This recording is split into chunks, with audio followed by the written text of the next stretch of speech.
Xo'jayev Po'latova. Bugun sizlar bilan Eva Produkt kompaniyasi haqida ma'lumot bermoqchiman. Eva Produkt kompaniyasi hozir Toshkentdagi ofitsial ofisida turib sizlarga video olyapman.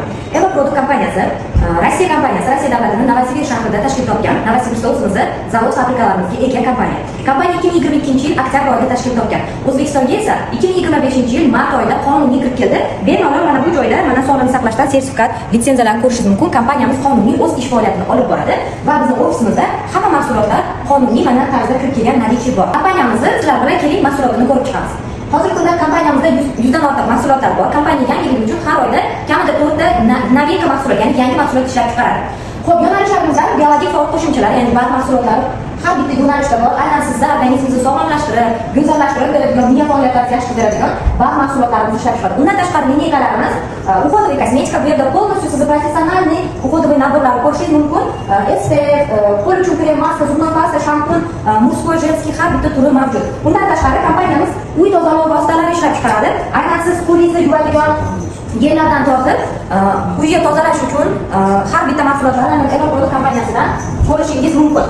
Xo'p, undan tashqari yo'nalishlarimiz choy mahsulotlarimiz bor va yangi yo'nalishimiz yaqinda chiqqan parfyum, fransuskiy parfyum mahsulotimiz va детский lineykamiz yangi chiqdi. Aynan shu ko'rib turganingizdek dizayn tarafidan, tarkib tarafidan mukammal qilib ishlab chiqarilgan mahsulotlarni biz o'zimiz yaqinlarimizga tavsiya qilgan holatimizda kompaniyadan katta daromadlarga chiqishimiz mumkin. Keling sizlar bilan aynan Eva Produktni imkoniyatlarini ko'rib chiqamiz. Eva Produkt kompaniyasi sizga registratsiya o'tkazganingizdan keyin kabinet beradi va siz shu kabinet orqali o'zingizga kerakli nima mahsulotni xarid qilsangiz ham bu yerga ball yoziladi va birinchi ballingizni o'zidan kompaniya sizga 50 ballgacha 15% daromad chiqarib beradi. Aytaylik 50 ball qilishingizga kompaniyadan siz birinchi daromadingizda 110 ming 250 so'mni ega bo'lasiz va 3 kun ichida aktivatsiyani amalga oshirganingiz uchun kompaniya sizga yana qo'shimchasiga 74 ming daromad chiqarib beradi. Siz mahsulotlarni xarid qilganingiz o'zidan. Endi agar bu mahsulotlarni xarid qilishda davom etsangiz 50 balldan yuqori bo'lgan xaridingiz uchun o'sha kompaniya sizga 25% da xarid uchun pulingizni qaytarib beradi. Bu shaxsiy xarid uchun chiqadigan pul. Endi hamma kompaniya singari komandaviy ob'yem uchun kompaniya necha foizda daromad berishini ko'rib chiqamiz.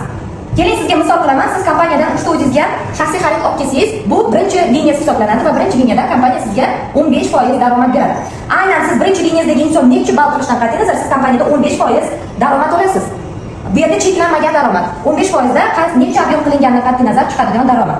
Men oldin ishlagan kompaniyamda aynan birinchi liniya uchun birinchi liniyadagi inson necha ball qilishdan qat'iy nazar zafiksirованный sizga daromad beradi. Bu yerda unaqa narsa yo'q. Bular o'zlarini shaxsiysini yaratganda sizda bular ikkinchi chuqurlik hosil bo'ladi va kompaniya sizga ikkinchi chuqurlikdan 8% daromad ajratib beradi. Va xuddi shunaqa sizning strukturangiz rivojlanib ketadi va albatta sizda tomirlaringiz pastda kengayishni boshlaydi komandangiz, ya'ni aynan kompaniya sizga 12 ta chuqurlikgacha va undan chuqurlikgacha ham daromad chiqarib beradi. 3-chi chuqurligingiz uchun ham 8%, qarang, foiz o'zgarmayapti. Bular o'zlarini